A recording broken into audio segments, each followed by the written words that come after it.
Hi everyone.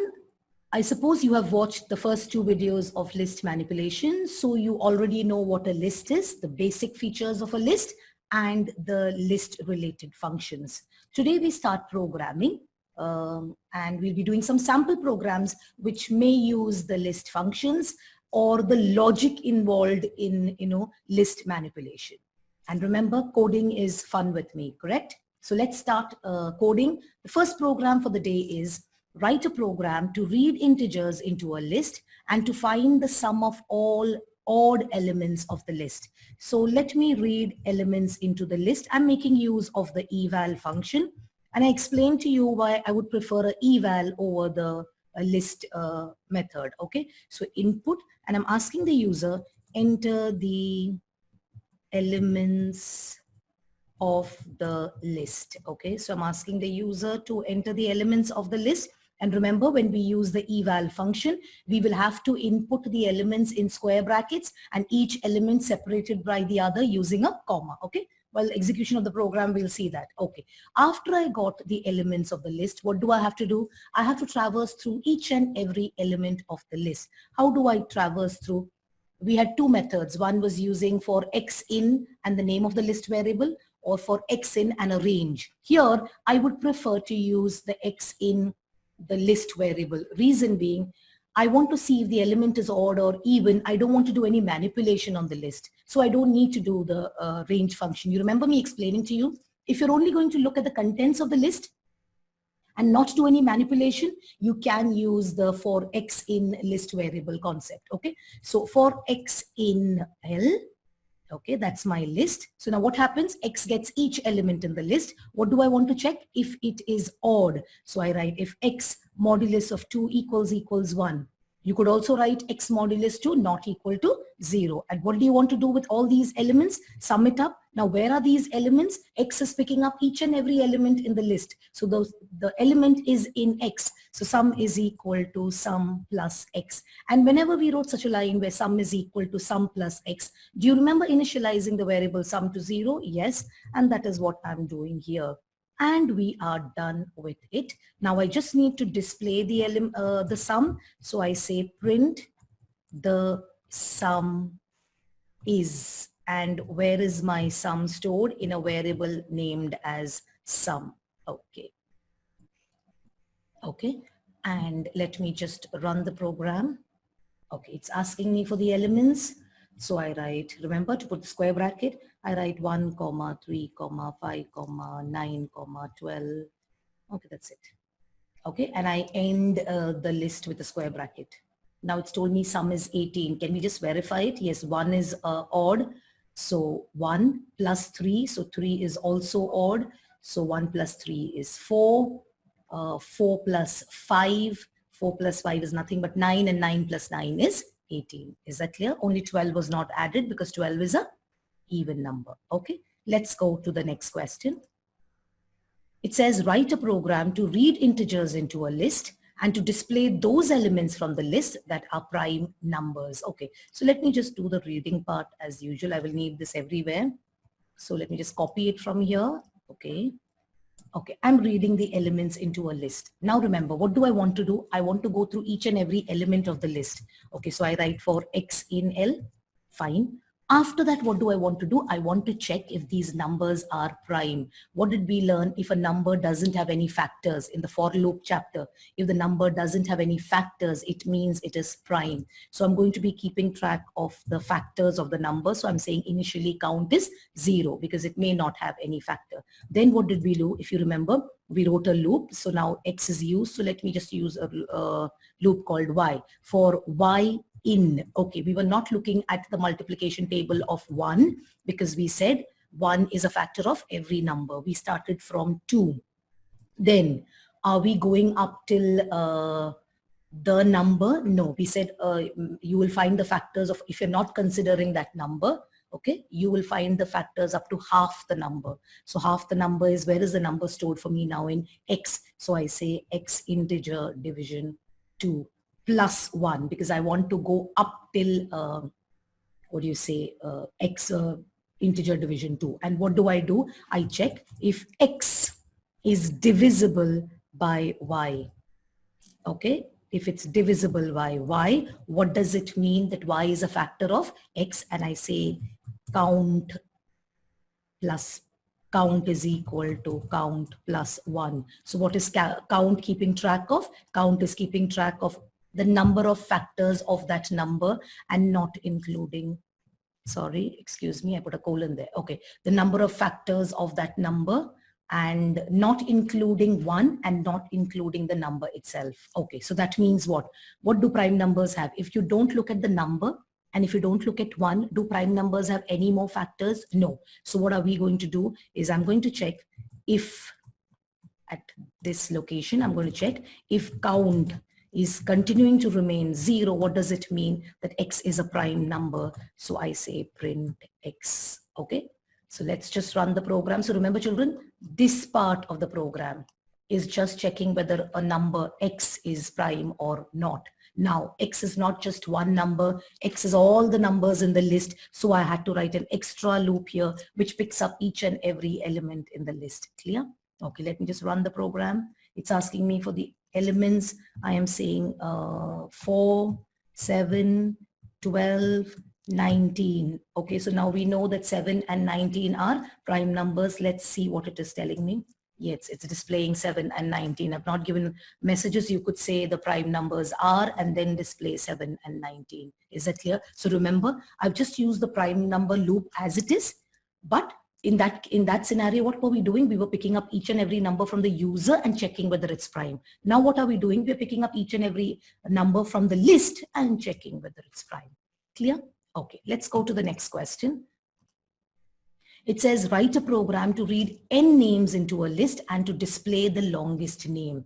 So here I'm going to show you another way of, adding elements into a list rather than the eval method. Okay, so for that I am just creating a list called n names, which is initially empty. It has nothing. Okay, then what am I going to do? I'm going to ask the user, because it said n concept, I'm going to ask the user to enter the value of n. So n is equal to int input, enter the value of n. So what does, basically I'm asking, what does n stand for? Is it 5, is it 10 or whatever? Okay, now if n stands for 5, how many times will you ask the user for a particular name? 5 times. So I'm looping through the value of n for x in range.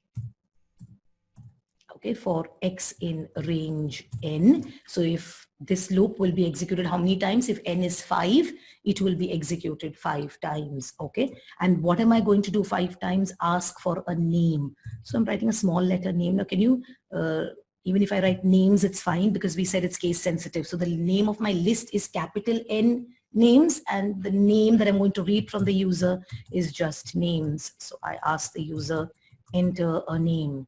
Okay, now the user is going to be entering a name. Now where do I want to store the names of these people that I'm talking about? In a list called names. How do I add something into a list? We had learned a function called append. So I write names, which is the name of the list with a capital N, dot append and the variable names. Okay, if you guys are going to get confused between names and names, let me just call this as name. It doesn't matter. But remember, they were both allowed because one was in capital N, with a capital N, and one was with a small n. Okay, with this line, what happens is every name that you read gets added to the list called names. Is that clear? Okay. After that, okay, I could have done what I'm doing in the current loop itself, but I just want to treat it separately. So in this loop, what will happen? The names keep getting added to a list called names. Now, I want to find the longest name. So I would say long is equal to 0. So I'm assuming the length of the longest name is 0, and L name is equal to an empty string. And the longest name, so the length is also 0 and the longest name currently is empty. Now what do? I have to look through each and every element of the list. So how do I do that? For x in, and what is the name of my list? Names. So what will happen? X will pick up each and every element of the list. Now what do I want to do? I want to check this name that you just currently picked up. what is its length, and is it greater than the longest name that I currently have? So what can I do? I will write if len of x, that means you have picked up one name from the list, you have found the length of that name. If that length of the name is greater than your longest length, currently 0, in this scenario it's going to be yes, okay, the first time. Then what will you do? You will say long is equal to nothing but len of x. So now long, which is storing the length of the longest name, is nothing but len of x. And what is lname going to be? Lname is the name which is stored in variable x. Now this loop will go on and on and on. So every time you get a name which is longer than your previously assumed longest name, you will keep changing the variable long and lname. And finally, you will print, I will say lname, comma, long. Okay, I'm not putting messages, children. You could write the longest name is lname and the number of characters it has is long. I'm just making it faster for us. So let's just run the program. It's asking me for the value of n. Okay, let me assume I'm going to enter 5 names. So here now I don't need to put a square bracket or a list. I'm just entering the names and you're appending it into a list. So I enter the first name, let's say my name itself. Okay, then I enter another name. Then I enter another name, and then I enter another name, and then I enter another name. Now, whose name you think is the longest here? Richard's, right? So Richard's name should be displayed with the number of characters. Can you see it's displayed Richard's name and it says the number of characters is 8? Yes. Now people could ask me, but what if you had 2 names? What if you had 2 names with the the same size? Then whose names will it display? In this scenario, because I've put greater than, okay, because I've put greater than, it would display the first name that happens to be the longest name. Okay, now if you think there could be many people with the same name, then what you could do is we could find the length of the longest name. First, what I could do is go in the loop, find the length of the longest name. So the length of the longest name became 8. Then what you do is start from the beginning of the list and go till the end of the loop and end of the list and find out who all have 8 characters in their name, display all their names. Is that clear? Okay, so this purposely I did this method is here. I'm not using the eval function to add something into a list. I'm just reading it regularly, but I'm using the append function to add elements into a list. Okay, and I hope you know this concept. We've always done, whenever we want to find the largest element, we just assume something is 0. And then we start comparing the first element to the last element to find out if there's anything greater than the so-called largest element. If so, the largest keeps changing. So in this scenario, the first name will always be greater than, length 0, correct? So that becomes the longest. Then the first name is compared with the second. If the second is not greater, first name remains the longest. Then you compare the third name with the longest. And let's say third name happens to be the longest. Then the longest is no more the first name. It happens to be the third name. And this keeps continuing. This is like in a class. I want to know who's got the highest percentage. Okay. So I'll ask the first child. So he said 95. I said, oh, 95 may be the highest. Then I go to the second child. Second child says 94. Oh, so 95 is still the highest. Then I go to the next child, says 97. Oh, so 95 is no more the highest. 97 is the highest. So every time you find a number which is greater, that becomes my highest or the longest value. Clear? Okay. Let's go to another program. Okay, so this program says that I'm supposed to be reading n elements into 2 lists, A and B. So we have 2 lists to be considered. So let me ask the value of n first from the user. I say int input, enter the number of ELEM elements. Okay, I take the number of elements into n, and now what do? N times I will ask the user that you please enter a number. So, but before that, so that he knows that he'll be entering elements into list A, I just put a print message saying enter elements, okay, elements of list A. Okay, so he knows that he'll be entering into A. And I put a message, no is equal to int. Now this is the number that the user wants to enter. Input, enter a number. Okay, so he's entering a number. I'm storing it into NO, and then I'm going to be appending it to my list named as A, which I have not created yet because I need to create two empty lists. One is A, which is initially empty, and one is B, which is initially empty because the values are going to be taken from the user. Okay, now same thing, same number of elements. I want to put it in B as well. Okay, so I am just putting another message there, Control V, and instead of A dot append, I will write B dot append. Remember, the number of elements are going to be the same because in this question, both A and B have to be equisized. Okay, and instead of, I will put a message here saying enter elements of list B. So now the user knows that he's entering the elements of list B. Okay, so you have got the elements of list A as well as list B. Now what does the question tell you to do? You have to create a list called C. So I'm creating a list called C, which is initially empty. And what should it do? It should be containing the largest element of A and B at the corresponding index location. So I have to look at A and B simultaneously at same index location. So I'm just going to be using the variable X. I write for X in range N. Now here X talks about the index location, and it could talk about the index location of A as well as that of B because they are equisized and you had to compare the corresponding elements. So then I write if A of X greater than B of X. Okay, what do I want to do? I want to transfer C dot append. C will get what? A square bracket X. Otherwise,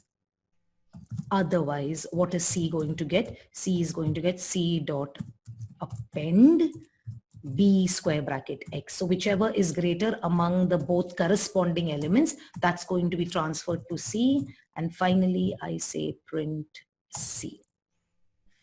Okay, so that's it. Let me just run the program. It's asking me the number of elements. I say 4. It's asking me elements of A. So I say 2, 5, 1, 9. Okay, now it's asking me elements of B. So let me say 3, 6, 4, 2. Okay, now it's comparing 2 with 3, which is greater 3. So 3 is being transferred. It's comparing 5 with 6, which is greater 6 is being transferred. It's comparing 1 with 4, which is greater 4 is being transferred. And it's comparing 9 with 2, which is greater, it's 9 being transferred. Is that clear? Okay, so let's get ahead. Okay, this is the last program that we plan to do in this video. It says write a program to shift all elements of the array one position to the left and the first element to the last location. Now to understand this, let me just do some annotations for you. Okay, I'm just creating diagrammatically, I'm just creating a list. Okay, let me just take some numbers into it. And the index locations are 0, 1, 2, 3, 4. And let's say this is 10, 20, 30. Please excuse my handwriting. 40 and 50. What is the question saying? Let's read it once again. Shift all the elements of the array. The word array is always used with list. Okay, it can be considered as a list also. Array is nothing but a a list of elements. Okay, and you're supposed to shift everything to the left. So that means what? 20 to be shifted here, 30 to be shifted here, 40 to be shifted here, 50 to be shifted here. But what did it say to do to the first element? First element you transfer to the last location. Okay, fine. So it's basically shifting. But before I shift 20 to location from index number 1 to index number 0, shouldn't I be storing this 10 somewhere? Otherwise, the minute you shift 20 at index location 0, you would lose the value 10. So that is what I plan to do first. Okay, but before that, let me just ask the user to enter the list of elements. Here I'm coming back to eval because no issues of having n elements and things like that. So eval input enter elements of the list. Okay, Okay, let me shift it down so you all have no issues reading it. Okay, enter elements of the list. Now what am I going to do? I said I have to shift 20 over 10 first, right? Remember, you will not start shifting 50. When you start shifting 50 over 40, you've lost 40, right? So what I do is I store the first element in a variable called temp, okay? And the first element I know is definitely at location 0. Then shifting started from which index location? I started to shift from 1, correct? So I write a loop, I say for x in range, and I'm specifying where to start. I want to start at 1, okay. And shifting, I shifted 2 to 3, I shifted 3 to 2, I shifted 4 to 3. 4 is nothing but the last element. If I write len of L, what does len of length, len of L do? Give me the number of elements in the list. How many elements are there on the list? 5. But does the range function go till 5, or does it go 1 less than 5? 1 less than 5. So my purpose is solved. It will shift. So I starts at, or X starts at 1, then goes to 2, then goes to 3, and then goes to 4. Now the element at index number 1, where are you shifting it? To the left or to the right? To the left. That means element at index location 1 to be shifted to element at index location 0. So can you see, does this line make sense to you?